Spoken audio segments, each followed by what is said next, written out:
የመካከለኛው ምስራቅ ወደማይመለስበት የጥፋት ቀጠና ተቀይሯል።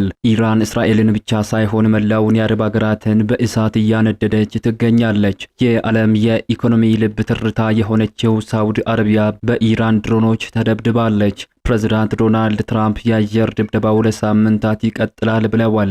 የመኖሪያ ቤት ወይንም ሱቅ ሁለቱንም በአንድ ስፍራ ላይ ተሚር ፕሮፐርቲስ በከተማው እምብርት በሆነው ቡልጋሪያ ሳይት ዘመናዊ የመኖሪያ ቤቶችና ለንግድ ስኬት የሚሆኑ ሱቆችን በታላቅ ቅናሽ ይዘንላችሁ ቀርበናል። ባለ አንድ መኝታ ከ60 ካሬ ጀምሮ፣ ባለ ሁለት መኝታ ከ95 ካሬ ጀምሮ እንዲሁም ባለ 3 መኝታ ከ125 ካሬ ጀምሮ ለንግዶ ስኬት ደግሞ ዘመናዊ ሱቆችን ከአንደኛ እስከ አምስተኛ ፎቅ የሚገኙ ለሽያጭ አቅርበናል። ቅድመ ክፍያ 20% ብቻ፣ የ30% ታላቅ ቅናሽ፣ ሙሉ ክፍያ ማለትም 100% ለሚከፍሉ ደንበኞች ብቻ የሚሰጥ ልዩ ስጦታ፣ የጋራ መዝናኛና መገልገያ የኮሚናል ስፔስ ተብሎ በልዩ ሁኔታ የተዘጋጀ፣ አካባቢው ቡልጋሪያ ዋና መንገድ ላይ ለትራንስፖርትና ለንግድ እጅግ ምቹ፣ አዲስ አበባን ቁልቁል የሚመለከቱበት ማራኪ ቪው በ0982 53 19 አሁኑኑ ይደውሉ፣ የቤት ባለቤትም ይሁኑ። የኢራኑ መንፈሳዊ መሪ አያቶላ አሊ ካሂሚኒን ይተካሉ የተባሉት ተተኪዎቹ በሙሉ በአሜሪካና እስራኤል ጥምር ጥቃት መገደላቸው ተረጋግጧል። ቴሄራን ግን አሁንም አልተንበረከከችም። የአሜሪካ የጦር ጄቶች እንደ ቅጠል እየረገፉ ነው። ፓይለቶች በፓራሹት ሲወርዱ የሚያሳዩ ምስሎችም ዓለምን እያነጋገረ ይገኛል። በኢራን ምድር ላይ ከሰማይ ቦምብ እየዘነበ ነው። የሟቾች ቁጥር ማሻቅቧል። የዓለም የንግድ መስመር ቆሟል። የሆርሙዝ ወሽመጥ በኢራን አብዮታዊ ዘብም ተዘግቷል። ግዙፍ የነዳጅ ጫኝ መርከቦችም በኢራን ተመትተዋል። ነገር ግን አሁን መላውን ዓለም ያስደነገጠው ሌላ ጉዳይ ነው። በመካከለኛው ምስራቅ እየተካሄደ ባለው በዚህ ታሪካዊ ጦርነት ውስጥ ከቀይ ባህር ማዶ ያለችው ኢትዮጵያ ስሟ መነሳቱና ወደ ግጭቱ ቀጠና መቀላቀሏ ከፍተኛ መነጋገሪያን ፈጥሯል። ኢትዮጵያ በዚህ ዓለምን እያናወጠ ባለው ቀውስ ውስጥ ያላት ሚና ምንድነው? የአፍሪካ ቀንድ ሀገር የሆነችው ኢትዮጵያ በዚህ ቀጠናዊ ጦርነት ውስጥ መቀላቀሏ የቀይ ባህርን ደህንነት እንዴት ይለውጠዋል የሚለው ጥያቄን ፈጥሯል። ይህ ጦርነት አውዱንም አስፍቷል። እንግሊዝ፣ ፈረንሳይና ጀርመን በይፋ ጦርነቱን ተቀላቅለዋል።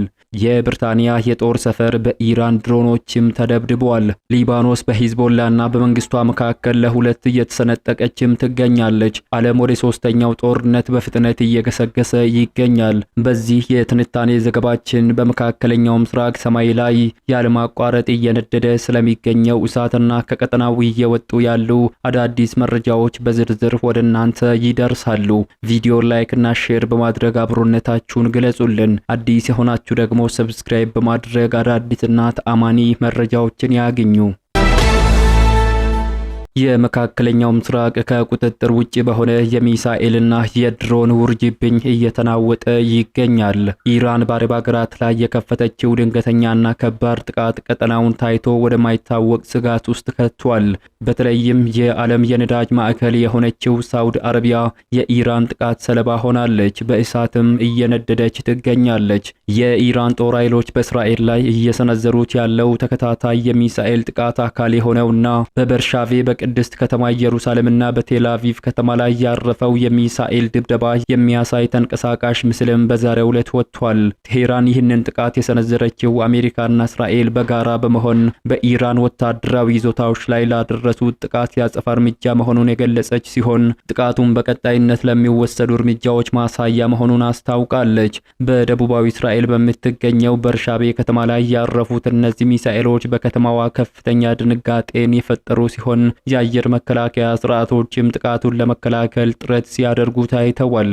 የአሜሪካው ፕሬዝዳንት ዶናልድ ትራምፕ በበኩላቸው በኢራን ላይ የተጀመረው የአየር ድብደባ ለሳምንታት ሊቀጥል እንደሚችልም ገልጸዋል። በአሜሪካና እስራኤል ጥምረት በኢራን ላይ የተከፈተው የአየር ጥቃትና ኢራንም እየሰጠች ያለችው የአጸፋ ምላሽ ያለማንም ከልካይ አሁንም ተባብሷል። ጥቃቱ ከተጀመረ ወዲህ በኢራን ከተሞች ቦምቦች ከሰማይ መውረድ የጀመሩ ሲሆን ነዋሪዎች ከተማቸውን ለቀው በመውጣት አውራ ጎዳናዎችን አጨናንቀውታል። በህዝቡ ዘንድም ስለ ወደፊቱ እርግጠኛ አለመሆን ሐዘንና ስጋት ነግሶባቸዋል። በሌላ በኩል በሳውዲ አረቢያ የሚገኘው የራስ ታኑራ የነዳጅ ማጣሪያ ጣቢያ በሁለት የድሮን ጥቃት መመታታቸውን ተከትሎ በእሳት መቃጠሉ ተነግሯል። ራስ ታኑራ የተሰኘው የነዳጅ ማጣሪያ በሳውዲ አረቢያ ምስራቃዊ ገልፍ ጠረፍ አካባቢ የሚገኝ ለመካከለኛው ምስራቅና ሳውዲ ግዙፍ የነዳጅ ማጣሪያ ስፍራ ነው። ይህ ማጣሪያ በቀን 550 ሺህ በርሜል በላይ ነዳጅ የሚያመርት በዓለም ላይ ግዙፍ የነዳጅ ማጣሪያ ሲሆን የሳውዲ ዋነኛ የነዳጅ ኤክስፖርት ማዕከልም ነው። የሳውዲ አረቢያ ኢነርጂ ሚኒስቴር ጥቃቱን ማክሸፉን ቢገልጽም እሳቱ ግን ከባድ ጉዳት ሳያደርስ እንዳልቀረ ተነግሯል።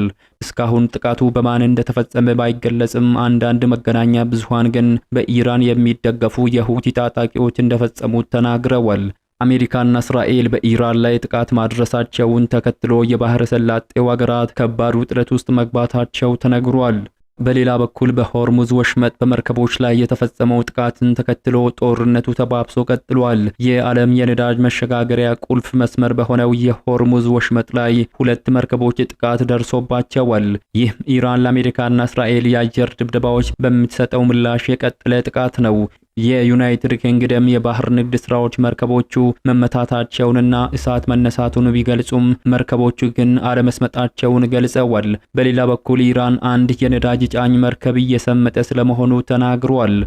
ዋና የባህር ትራንስፖርት ኩባንያዎችም ለደህንነታቸው ሲባል ስራቸውን አቁመው አሊያም የመርከቦቻቸውን አቅጣጫ ቀይረዋል።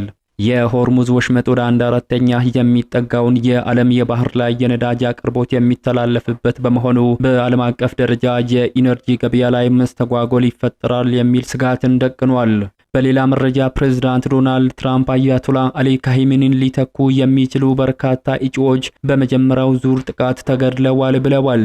ዶናልድ ትራምፕ ከአሜሪካው የቴሌቪዥን ጣቢያ ኤቢሲ ኒውስ ጋር ባደረጉት ቃለ ምልልስ አያቶላ አሊ ካሂሚኒን ይተካሉ ተብለው ተስፋ የሚጣልባቸው በርካታ ባለስልጣናት በመጀመሪያው ዙር ጥቃት ተገድለዋል ሲሉ ተደምጠዋል። የኤቢሲ ጋዜጠኛ በማህበራዊ ሚዲያ ገጹ ላይ ከአሜሪካው ፕሬዝዳንት ጋር በስልክ በነበረው ቃለ ምልልስ ላይ አብዛኞቹን እጩዎች በማስወገድ ረገድ ውጤታማ ነበርን እንዳሉትም ጽፈዋል። የኢራኑ ጠቅላይ መሪ አያቶላ አሊ ካሂሚኒ በአሜሪካና በእስራኤል የአየር ጥቃት ቅዳሜ የካቲት 1 ቀን 2018 ተገድለዋል።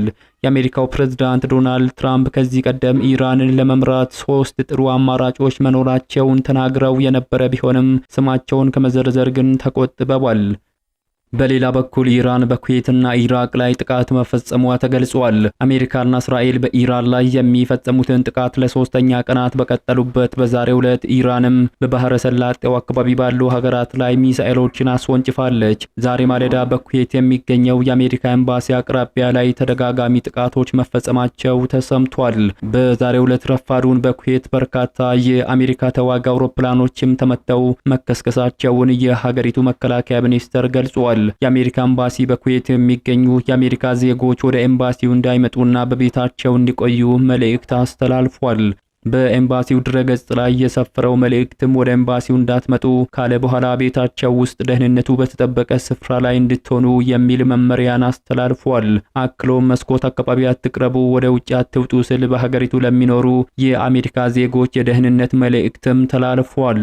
በኩዌት የደረሰውን ጥቃት ተከትሎ በመካከለኛው ምስራቅ ጦርነት ዙሪያ ዝምታን የመረጠችው ኢትዮጵያም ያልተጠበቀ መግለጫን አውጥታለች። ጠቅላይ ሚኒስትር አብይ አህመድ በኩዌት ሉዓላዊ ግዛት ላይ የተፈጸመውን ጥቃት ተከትሎ ህገወጥ ተግባር ነው በማለትም አውግዘዋል። ጠቅላይ ሚኒስትር አብይ አህመድ ኢራን በኩዌት ላይ የፈጸመችውን ጥቃት ተከትሎ ከኩዌት ልዑካን አልጋ ወራሽ ሼክ ሳባሂ ጋር በስልክ መወያየታቸውን ገልጸዋል። ጠቅላይ ሚኒስትር አብይ አህመድ ከኩዌቱ አልጋ ወራሽ ጋር ባደረጉት ውይይት በአገሪቱ ሉዓላዊ ግዛትና የአየር ክልል ላይ የሚፈጸመውን ጥቃት በጽኑ ማውገዛቸውን ጠቅላይ ሚኒስትር አብይ አህመድ ድርጊቱ የዓለም አቀፍ ሕግና የተባበሩት መንግስታት ቻርተር ጥሰት ነው ማለታቸውን ዘገባው አመላክቷል። ጠቅላይ ሚኒስትር አብይ አህመድ ከልዑል አልጋ ወራሹ ጋር በነበራቸው የስልክ ንግግር ወቅት የኩዌት ዜጎችና ተቋማት ላይ የሚደርሱ ጥቃቶችን ማውገዛቸው ተነግሯል። ዘገባው እንደሚያመላክተው ከሆነ ጠቅላይ ሚኒስትር አብይ አህመድ በኩዌት የሲቪል ተቋማት ላይ የሚፈጸመው ጥቃት ተቀባይነት የለውም ብለዋል። የኩዌት ልዑል አልጋ ወራሽ በበኩላቸው ጠቅላይ ሚኒስትር አብይ አህመድ ስላሳዩት ድጋፍ እንዳመሰገኑም የዜና ወኪሉ አስነብቧል። በሌላኛው ኢራን በመካከለኛው ምስራቅ ትናንት በፈጸመችው ጥቃት በኩዌት አንድ ሰው መገደሉ ተገልጿል። የአሜሪካ አጋር የሆነችው ኩዌት ከኢራን የተተኮሰባትን ሚሳኤል ማክሸፏንም ገልጻለች። ሮይተርስ የዜና ወኪል በበኩሉ በኢራቅ የሚገኘው የደህንነት ባለስልጣናትን በመጥቀስ በሰሜናዊ የአገሪቱ ክፍል በሚገኘው በአርቢል አውሮፕላን ማረፊያ 3 የታጠቁ የሰው አልባ አውሮፕላኖችን መትቶ መጣሉን ገልጿል። በአውሮፕላን ማረፊያው የአሜሪካ ወታደሮች ይገኛሉ ተብሏል። ሮይተርስ ሰው አልባ አውሮፕላኖቹ ተመተው መውደቃቸውን የገለጸው በጦር ሰፈሩ ከፍተኛ ፍንዳታ መሰማቱን አጃንስ ፍራንስ ፕሬስ የዜና ወኪል አክሏል። በሳምንቱ መጨረሻ አሜሪካ ሰው አልባ አውሮፕላኖችን ማክሸፏን ገልጻለች። ትናንት ምሽት ሳፒረስ ውስጥ በሚገኘው የዩናይትድ ኪንግደም የጦር ሰፈር ላይ የድሮን ጥቃት መፈጸሙን የብሪታንያ መከላከያ ሚኒስቴርም ገልጿል። በኢራን ድሮን ጥቃት የደረሰባት አርኤፍኤስ የተባለው የጦር ሰፈር በሳይፕሬስ የሚገኝ የብሪታንያ ሉዓላዊ ግዛት ነው። የሳይፕሬስ ፕሬዝዳንት ኒኮስ ክሪስቶንዴልስ በደቡባዊ አገሪቱ ክፍል በሚገኘው የዩናይትድ ኪንግደም የጦር ሰፈር ላይ የደረሰው የድሮን ጥቃትን በተመለከተ ተጨማሪ መረጃን ሰጥተዋል።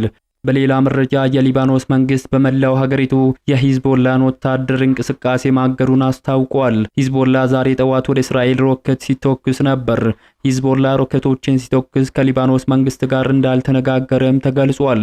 የሊባኖስ መንግስት ውሳኔው ከሂዝቦላ ጋር አጣብቂኝ ውስጥ የሚከት እንደሆነም ይታመናል። የሊባኖስ መንግስት በቀጠናው ውጥረት ውስጥ እጁን ማስገባት ባይፈልግም በሀገሪቱ የሚንቀሳቀሰው ሂዝቦላ ግን እስራኤል ላይ ተደጋጋሚ ጥቃቶችን ተኩሷል። የሊባኖስ ፕሬዝዳንት ጆሴፍ አውንና ጠቅላይ ሚኒስትር ኑር ሳሊም ጥቃቱ የሀገሪቱን ሉዓላዊነት ይጣረሳል ብለዋል። እስራኤል ያጸፋ እርምጃ እንድትወስድ በማነሳሳት ሊባኖስን ወደ ቀጠናዊ ግጭት እንደሚያስገባም አስጠንቅቀዋል። እስካሁን ድረስ ባለን መረጃ መሰረት በእስራኤል በኩል በደረሰው የሰው ህይወትም ሆነ የንብረት ጉዳት ላይ ዝርዝር መግለጫ ያልተሰጠ ቢሆንም በሁለቱ ሀገራት መካከል ያለው ውጥረት ግን አሁንም ተባብሶ ቀጥሏል። በኢራን በኩል የሟቾች ቁጥር ከ500 በላይ ተሻግሯል። የኢራን ቀይ ጨረቃ ማህበር ከደቂቃዎች በፊት እንዳስታወቀው በአሜሪካና እስራኤል መካከል በተፈጸመው ጥቃት የሟቾች ቁጥር ከ500 በላይ ደርሷል። ማህበሩ በሪፖርት ባለፉት 2 ቀናት በ130 የተለያዩ ከተሞች በአሜሪካና በእስራኤል በተፈጸመው ጥቃት 555 ዜጎቻችንን አጥተናል ብለዋል። የተወደዳችሁ የሚዲያችን ቤተሰቦች ለሰዓቱ ያዝንላችሁ መረጃዎች የተከታተላችሁትን ይመስሉ ነበር። ከሰዓታት በኋላም በሌሎች አዳዲስ መረጃዎች ዳግም እስከምንገናኝ በያላችሁበት መልካሙን ሁሉ ተመኘን።